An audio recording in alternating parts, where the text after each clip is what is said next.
kendaraan yang melewati jalan di sini. Jadi kita sudah melihat di versi yang berbeda para pengendara sepeda baik itu sangat sepi dan lengang.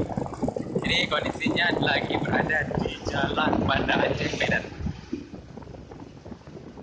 Jalannya Medan saja sangat terlalu padat, bahkan ramai para pengunjung yang melewati untuk buka puasa pertama hari ini.